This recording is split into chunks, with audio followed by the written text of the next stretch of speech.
चलें जी, definition class में एक तो इमोरल प्रॉपर्टी बताई गई है। इमोरल प्रॉपर्टी से मुराद वो किसी भी जगह पे प्रॉपर्टी हो सकती है, लेकिन कैंट और अर्बन एरिया में ना हो।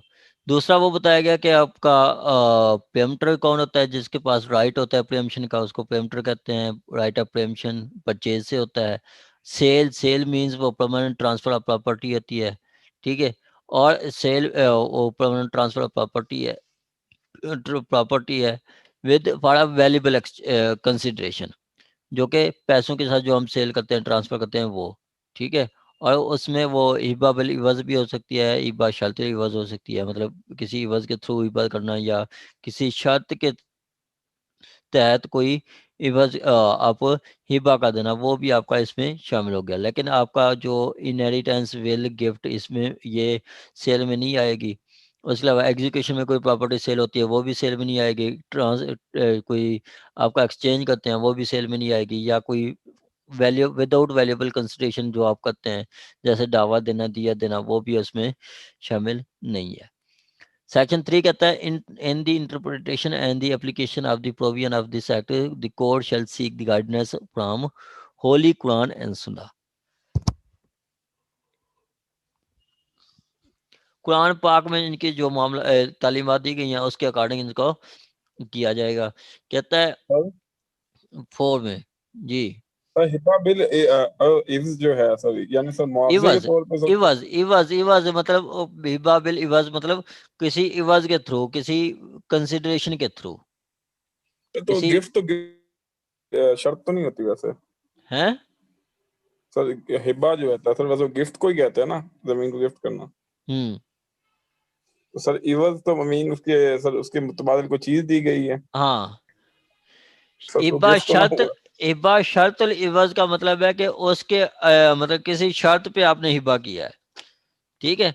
इसका इसका सारा कुछ इसमें ये जो मोहम्मदन लॉ है ना, इसमें सारा कुछ बताया गया है। मोहम्मदन लॉ को में इसको हिबा बिल इवज और हिबा शर्त इवज को डिटेल के साथ बताया गया है। तो चलो मैं सर्च कर लूंगा सर, मैंने तो वैसे मैं पढ़ा नहीं है सर। मैं आपको अभी बता देता हूँ, टेंशन ना लें आप। जी सर बताएं। मैं अभी आपको बता देता हूँ।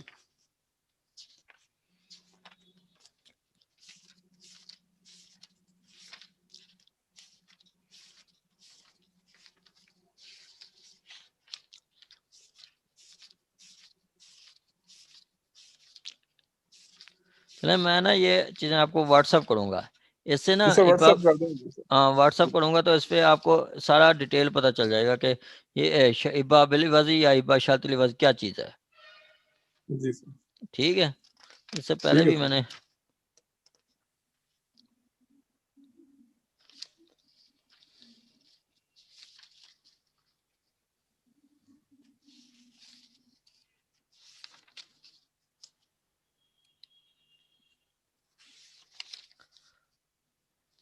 चलें जी, हिबा सिंपली ये कंसेप्ट यही है कि किसी मतलब इवज़ के थ्रू कोई हिबा का देना या कोई शर्त इवज़ के कोई काम करवा लेना, काम करवा के कोई गिफ्ट का काम कर मतलब ये हिबा का देना, वो भी आपका सेल में आएगा। 4 में कहा गया कि act to override other laws, this provision of this act shall have effect. Shall have effect मतलब ये स्पेशल लॉ है, यही प्रिवेल करेगा। स्पेशल लॉ और प्रिवेल ओवर जनरल लॉ, ये स्पेशल लॉ है तो यही प्रिवेल करेगा। आपको यही चीज़ें आपकी फैमिली कोर्ट एक्ट में भी हैं, और उसके अलावा रेंट प्रेमिसेस एक्ट में भी यही वर्डिंग है, सेम यही वर्डिंग कि this the provision of this act shall have effect notwithstanding anything contain any other law for the time being in force. किसी और लॉ में कुछ और हो सकता है, लेकिन ये एक्ट अप्लाई होगा, यही होगा, ठीक है। आगे कहता है जी right of preemption, right of preemption shall arise in case of sale, in case of sale. जी वकासफ सेल की क्या डेफिनेशन है, 30 सेकंड में बतानी है आपने। सर सेल जो है इसका मतलब ये है कि मीन्स है, मतलब ये मुकम्मल डेफिनेशन यहाँ पे बताई गई है कि permanent transfer of the ownership of N immovable property, जिसमें मतलब वैल्यूएबल कंसिडरेशन हो। हाँ जी, और जिसमें वो इमूवेबल प्रॉपर्टी हो by the way of Hiba bill एवज और हिबा बिल शर्त लेवज। ये सर सेल की डेफिनेशन है। और नीचे जो बताया गया है उसमें ये चीज़ें मतलब नहीं आएंगी, but does not include transfer of immovable property, जिसमें विल और गिफ्ट हो तो उसमें, या इनहेरिटेंस हो तो उसमें वो सेल में नहीं आएगी। और इसमें मतलब प्रीएम्पशन राइट नहीं हो, क्रिएट नहीं होता।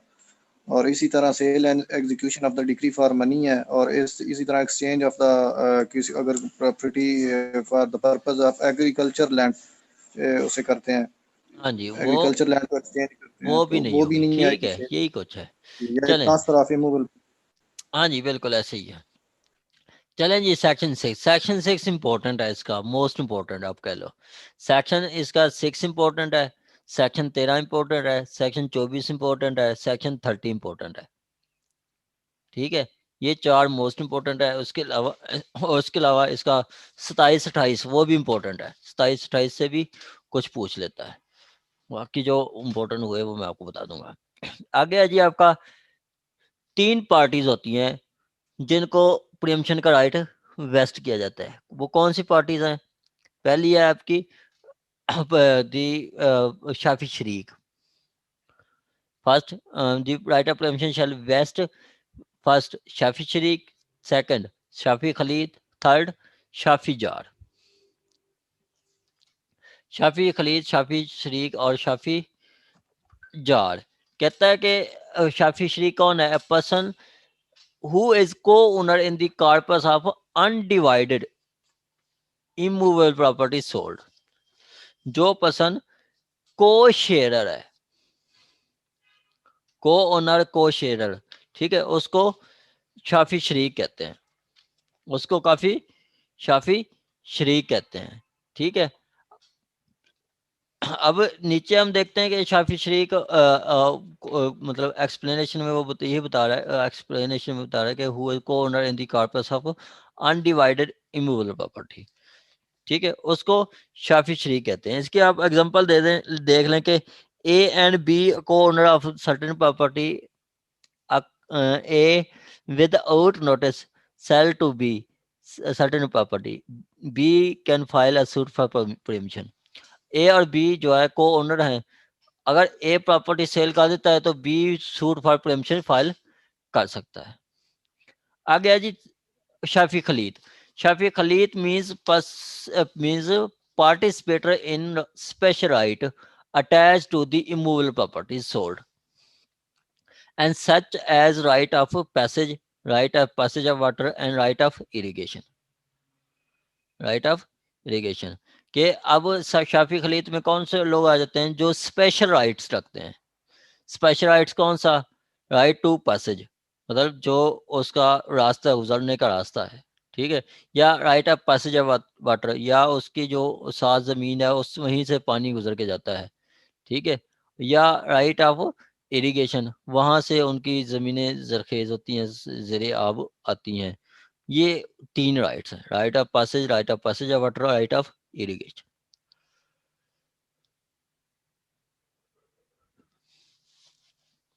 इसमें आपका सिंपल अब शाफी शरीक का मैं आपको बताऊं तो शाफी शरीक में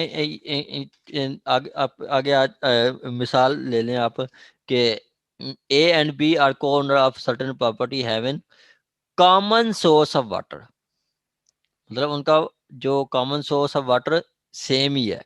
ठीक है, A transfer the property to C without notice to B, एक B can file a suit for preemption. ठीक है, अब ए और बी की प्रॉपर्टी जो है कॉमन कोर्स ऑफ वाटर रखती थी, तो ए ने कोई प्रॉपर्टी सेल की है तो B suit for preemption file कर सकता है। इसी तरह नेक्स्ट बताया कि ए एंड बी आर को owner of property having common passage. रास्ता एक ही था, एक ही रास्ता था, गुजरने का रास्ता एक ही था। एक ने प्रॉपर्टी सेल की है तो बी का पहला राइट होगा प्रीएम्पशन का।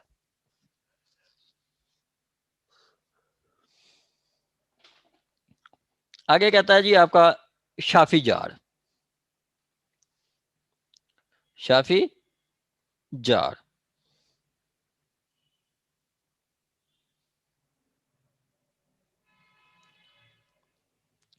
कहता है Shafi jar means a person who has right of preemption because of owning or an immovable property adjacent to immovable property sold. अब ये इसको कहते हैं आप हमसाया, इसको आप हमसाया कहते हैं। 4% वेटिंग पे है। अच्छा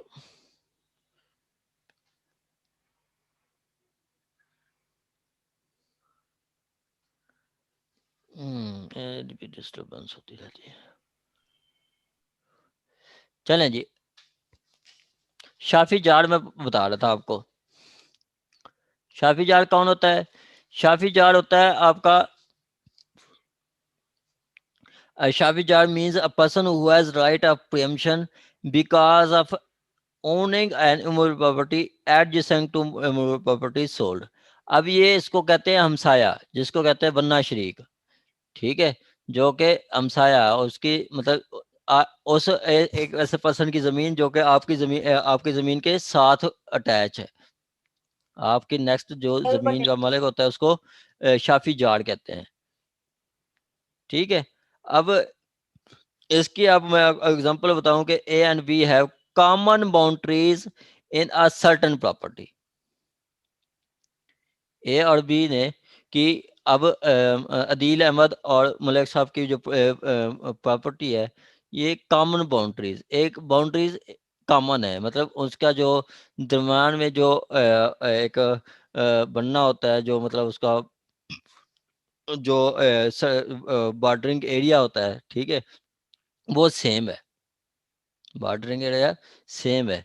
तो अगर ए प्रॉपर्टी सेल करता है तो बी जो है दावा कर सकता है कि चूंकि मेरी प्रॉपर्टी इसके एडजेसेंट है तो ये पहला राइट मेरा है, मुझसे दे दें, तो वो उसको दे दिया जाएगा, ठीक है।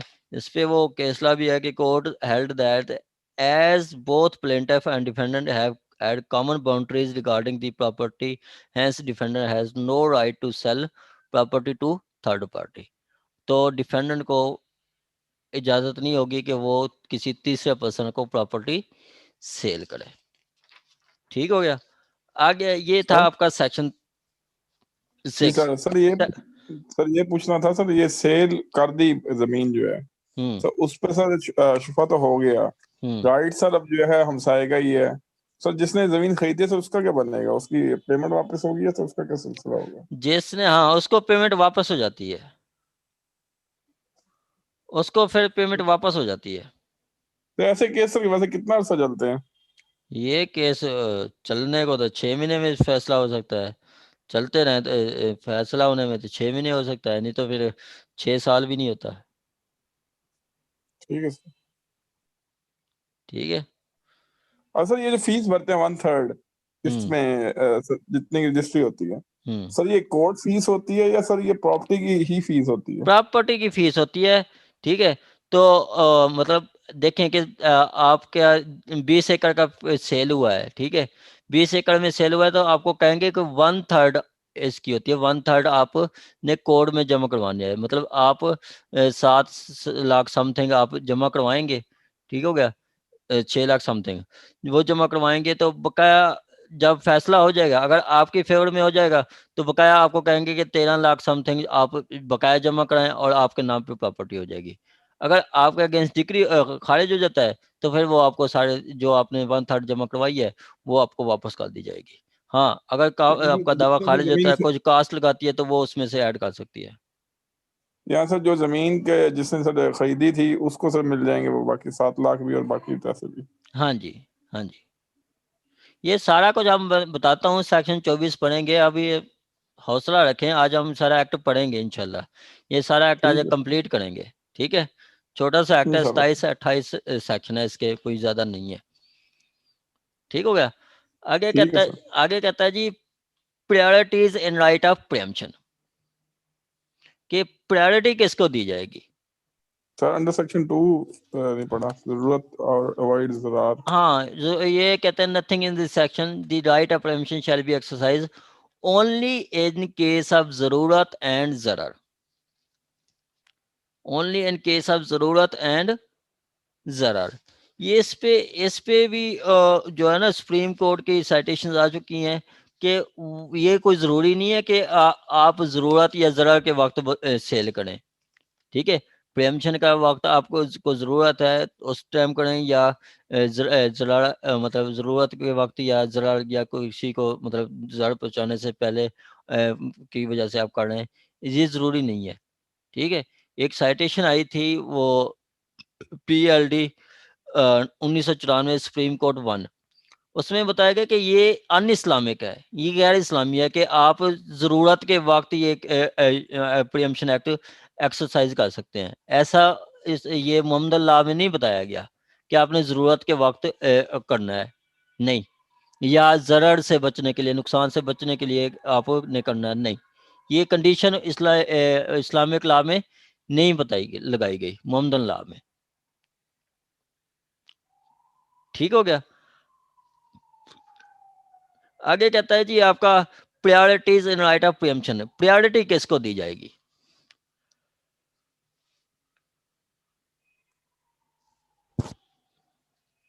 देखें इसमें तीन कंडीशन तीन लगाए गए हैं, ये देखें, पहले शरीक है, फिर खलीत है, फिर जार है। अगर तीनों शरीक भी, शाफी शरीक भी सप्लाई कर देता है, सूट कर देता है, खलीत भी कर देता है, शाफी जार भी कर देता है, तो पहला राइट किसका होगा? शरीक का होगा, दूसरा होगा खलीत का, तीसरा जार का। पहले नंबर पे शरीक को दिया जाएगा, ठीक है। पहले नंबर पे शरीक को प्रॉपर्टी दी जाएगी। यहाँ पे यही आगे हम सेक्शन 7 में यही चीज पढ़ेंगे। कहता है where there are two more than one participator in the special right. Special right हमने कहाँ डिस्कस किया था?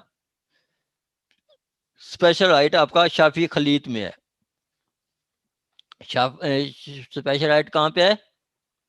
शाफी खलीत में। ये इसकी बात कर रहा है सेक्शन 7 में कि शाफी खलीत में आपकी स्पेशल आर्ट की बात की गई। कहता है where there are more than one participator of शाफी खलीत,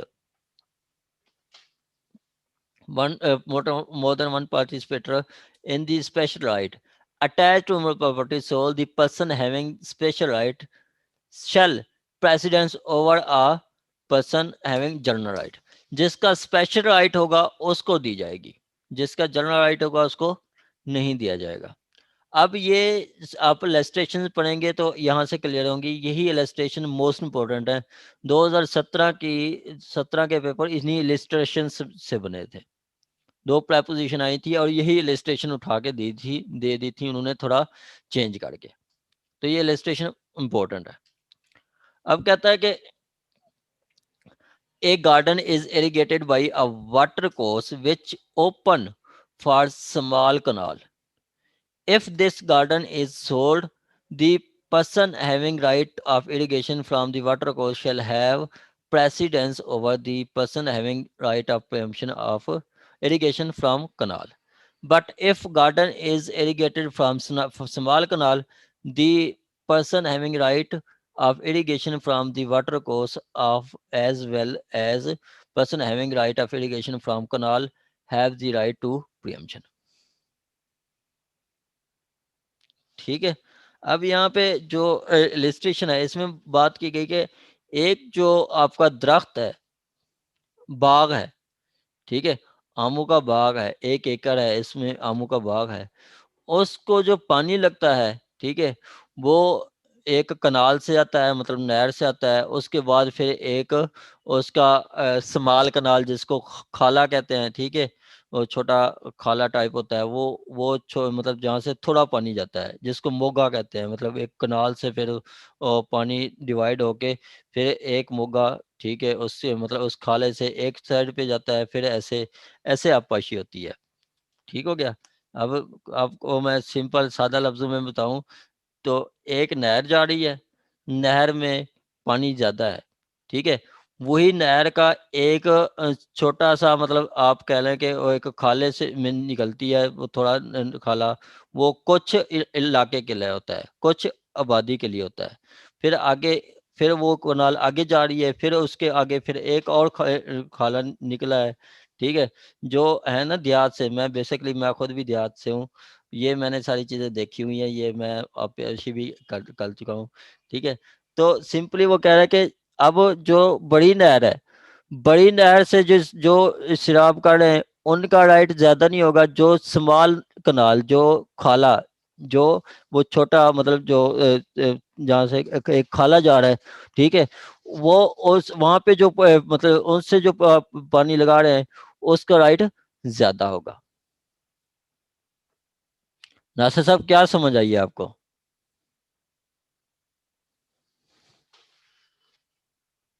हेलो जी सर, इसमें में ये 7 में कहा गया कि मतलब जो अगर 2 या 2 से ज़्यादा शख्स अगर मतलब है शफी खलीद है, तो जिस शख्स का स्पेशल राइट होगा, मतलब या जो शख्स ज़्यादा मुतासर हो रहा होगा, जिसका स्पेशल राइट्स है, तो उसका हक दिया जाएगा। मतलब अगर एक गार्डन है और मतलब उस वाटर कोर्स आ रही है, एक स्मॉल कनाल है जो कि मेन कनाल से आ रही है, तो अगर जो स्मॉल कनाल वाला है उसका अगर राइट ज़्यादा बनता है, मतलब तो उसको तरजीह दी जाएगी दूसरे पे। हाँ जी, मैं आपको शायद मैं समझाने में मुझे मतलब शायद आपको समझाने में वो कर रहा हूँ। अब देखें कि एक जनरल व्यू लें आप। पहले समंदर से पानी फिर दरिया में आता है, दरिया से फिर आपकी बड़ी नहर होती है, ठीक है, जिसको पंजनद कहते हैं, मतलब बड़ी नहर जो कि आपका मतलब जिसमें पानी ज़्यादा होता है, उससे फिर छोटी नहर निकलती है, उससे वो उस नहर से वो डिफरेंट एरियाज में फिर एक नहर निकलती है, ठीक है, उस नहर से फिर एक खाला होता है, पानी नहीं होता है, जिससे डायरेक्ट वो ज़मीन में पानी जाता है, ठीक है, एक नहर से डायरेक्ट पानी जो ज़मीन में नहीं जाता, एक नहर से पानी जाता है एक खाले में, ठीक है, खाला, उससे फिर आगे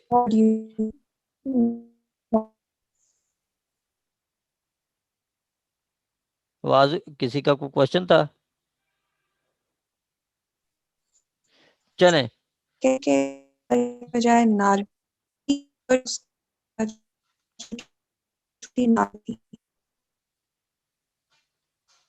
मैडम आपकी आवाज नहीं कोई सुनाई दे रही बिल्कुल भी। ठीक हो गया, चलें जी, आपको तकरीबन सर इसकी इलस्ट्रेशन 2 अगर पढ़े तो वो थोड़ा मतलब ज़्यादा क्लियर है इस पे भी आपको क्लियर मैं कह देता हूँ कि एक आप कह रहे हैं कि एक नहर से जो पानी जिस लोगों को जा रहा है उनका भी राइट है, और जिससे इनके खाले का से पानी मतलब काश्तकार है उनका भी राइट है, और जो स्मॉल कनाल वाला है उसका राइट ज़्यादा है, जो मेन कनाल से पानी शराब का है उसका राइट कम है, और प्रेफरेंस किसको दी जाएगी? स्मॉल कनाल वाले को। मतलब सर जो ज्यादा क्लोज होगा, जो ज्यादा क्लोज होगा, बिल्कुल सही आपने तो कहा है, तो कनेक्टेड जो होगा। बिल्कुल ऐसे ही है, बिल्कुल है। अब बड़ी नहर से कोई 200 लोग पानी लगाते हैं, और जो छोटा खाला है उससे 15 लोग लगाते हैं, जो छोटे खाले वाला को ज्यादा राइट होगा, जो उसके साथ बहुत ज्यादा कनेक्टेड है, बहुत ज्यादा क्लोज है, उसका राइट ज्यादा होगा, एक बात। दूसरा वो बात क्या कि where there are more important preemptors and one has the right of preemption and the other has right of passage of water attached to immovable property sold. The person having the right of passage have precedence over the person having right of passage of water. अब जहाँ पे passage of water के की बात हो और passage की बात हो, मतलब पानी के गुजरगा या पर्सन के गुजरगा, ठीक है, तो वहां पे जो राइट ऑफ पैसेज है वही प्रिवेल करेगा। Right of passage prefer over right of passage of water,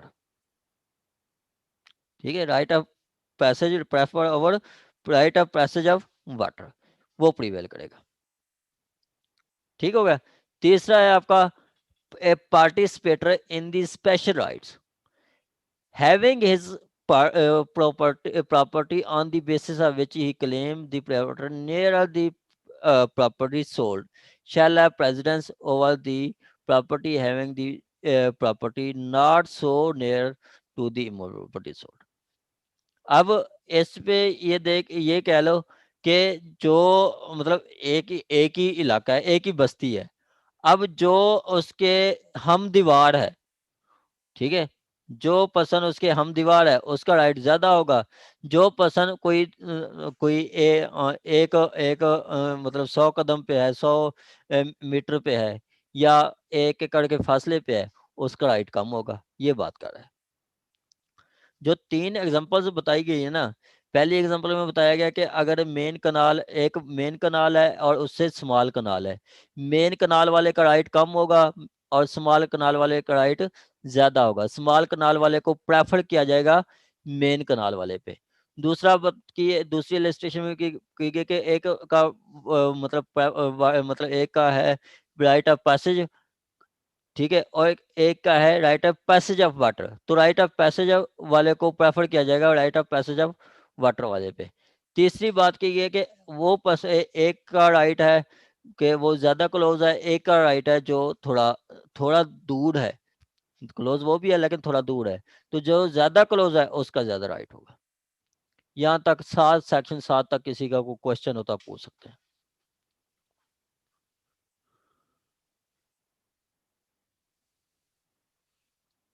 हाँ जी, किसी का कोई क्वेश्चन हो सेक्शन 7 तक?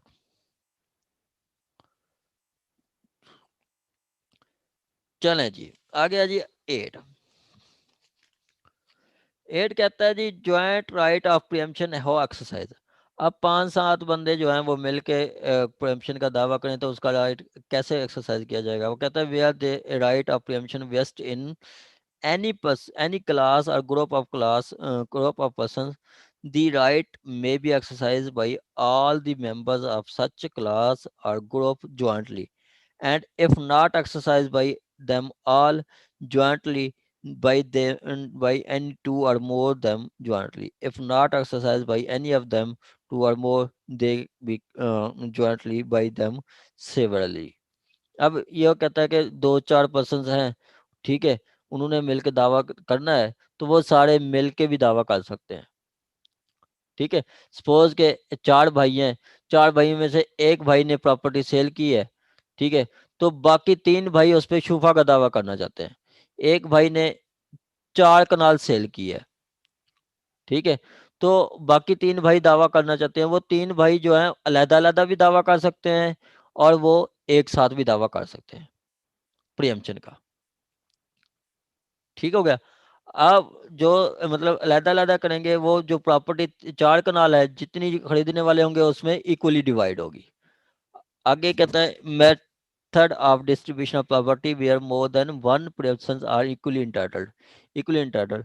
कहता है कि where more than one person are found by the court to be equally entitled right of preemption, the property shall be distributed among them in equal share. Equal share में होगी। मतलब अब देखें कि एक भाई ने 4 कनाल सेल की है, बाकी 3 भाई हैं, 3 भाइयों ने वो दावा किया, तो वो तीनों भाइयों में वो 4 कनाल इक्वली डिवाइड होगी। मतलब एक कनाल 7 मरले एक को मिलेगी, एक कनाल 7 मरले दूसरे को मिलेगी, एक कनाल 7 मरले तीसरे को मिलेगी। ठीक हो गया। आगे इलिस्ट्रेशन भी यही कुछ बताया गया है। कहता है A has 1/2 share in house, ठीक है, B has 1/3 share of house, and C has 1/6 share in such house. If A sell his 1/2 share to other co-sharer, namely B and C, and the other co-sharer B and C shall have equal right of preemption in 1/2 of the house, and this 1/2 shall be distributed to A and B equal share and not according to their respective share. अब equally की बात की गई है। क्या चीज? Equally. अब देखें 4 भाई हैं, ठीक है, 4 भाई हैं, 3 भाई हैं, उनका एक घर में एक का 1/2 शेयर है, एक का 1/3 शेयर है, एक का 1/6 शेयर है।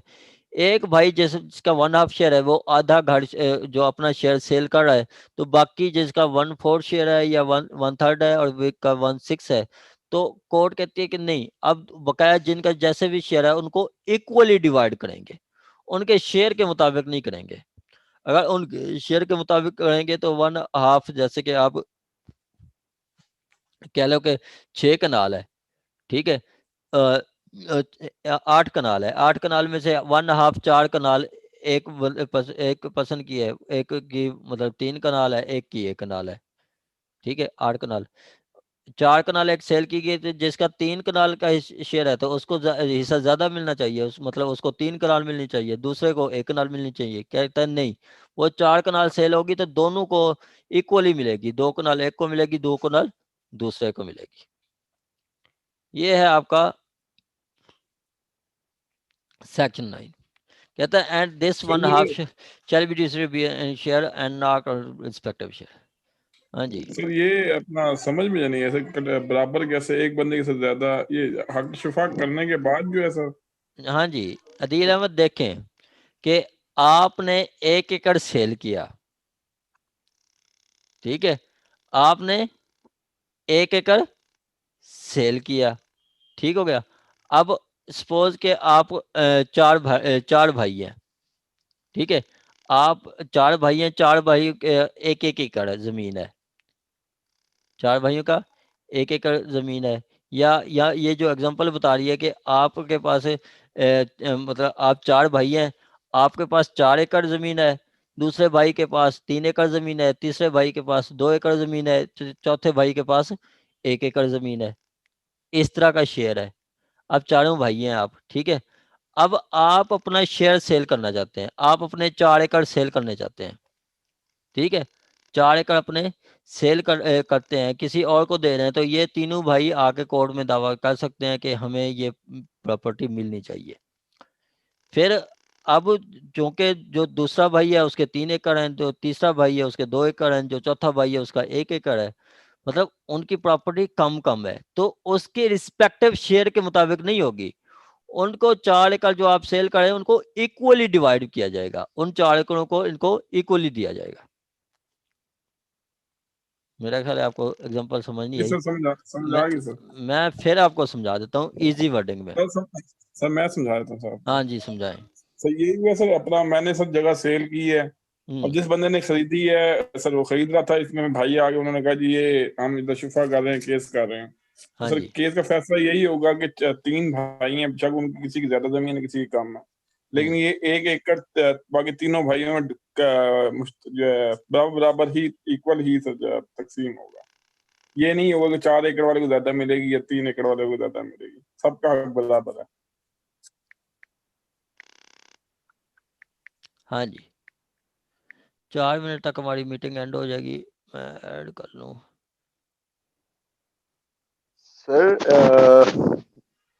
सर अगर मिसाल के तौर पर आपने भाइयों की बात की, मिसाल के तौर पर सिस्टर्स हैं यहाँ पर, हाँ, तो फिर उनको अकॉर्डिंग टू इनहेरिटेंस उनको मिलेगी या फिर इक्वली जो यही इक्वली सेक्शन उनका इक्वली इक्वली इक्वली यही बात इक्वल है ये। डिस्ट्रीब्यूट होगा? हाँ जी, इक्वली यही बात है कि यही है जो जाट साहब आपने एग्जांपल दिया, ये सिस्टर्स वाली बेहतरीन एग्जांपल है, सिस्टर जी वाली बेहतरीन एग्जांपल है। अब भाइयों का शेयर तो बराबर होता है, एक भाई के पास मतलब सपोज के अब अदील अहमद है, अदील अहमद 2 भाई हैं, एक सिस्टर है इनकी, ठीक है, भाइयों के पास 1 एकड़ जमीन, 1 एकड़ जमीन है, और सिस्टर के पास 1 बीघा, क्योंकि उनका हाफ शेयर होता है, 1 बीघा जमीन है। ऐसे कह लो कि अदील अहमद के पास भी 8 कनाल है, दूसरे भाई के पास भी 8 कनाल है, सिस्टर के पास 4 कनाल है। अब अदील अहमद अपना 1 एकड़ सेल करना चाहते हैं, तो दोनों, सिस्टर भी कहती है कि मैं ले लेती हूँ और दूसरा भाई भी कहता है कि मैं ले लेता हूँ, तो फिर ये दोनों सूट फाइल करते हैं, तो ये इनकी जो 8 कनाल है ये दोनों में इक्वली डिवाइड होगी, सिस्टर में और ब्रदर में 4-4 कनाल दोनों को मिल जाएगी। राइट। ठीक है, ये बात कर रहा है जी सेक्शन 9 में। समझ आया, आ रही है आपको? जी जी जी जी जी। हाँ जी, कलसूम शौकत साहब क्या कहता है ये सेक्शन 9? कलसूम शौकत साहबा। जी सर। क्या कहता है सेक्शन 9? तो ये मेथड बता रहा है डिस्ट्रीब्यूशन का प्रॉपर्टी की। सर जहाँ पे मोर देन 1% होंगे इक्वली इंटाइटल होंगे सारे, ऑल्दो किसी का शेयर जितना भी होगा। मीन्स जैसे अभी आपने बहन भाई की एग्जांपल दी है कि मतलब भाई के 2 हिस्से होते हैं और बहन का एक हिस्सा होता है। तो सर लेकिन जब इसकी डिस्ट्रीब्यूशन आएगी तो सब बराबर के शरीक होंगे, मतलब जब एक से ज्यादा होंगे। कोर्ट जो होगा वो इंटाइटल करेगा सभी के इक्वली राइट। उसमें ये नहीं होगा कि मतलब जिसके 2 राइट हैं तो वो ज्यादा होगा और जिसका एक है वो कम होगा। जब कोर्ट इंटाइटल करेगा तो वो सबको इक्वली करेगा और इक्वली डिस्ट्रीब्यूट होगा जितने भी शेयर्स होंगे, शेयरर होंगे इसमें। ये बिल्कुल ऐसे ही है, ऐसे ही है, ऐसे ही है। Very good. जी हमारी मीटिंग 1 मिनट रहती है। चले मैं फिर नई मीटिंग स्टार्ट कर देता हूँ, फिर नेक्स्ट पढ़ते हैं। 1 मिनट मीटिंग है।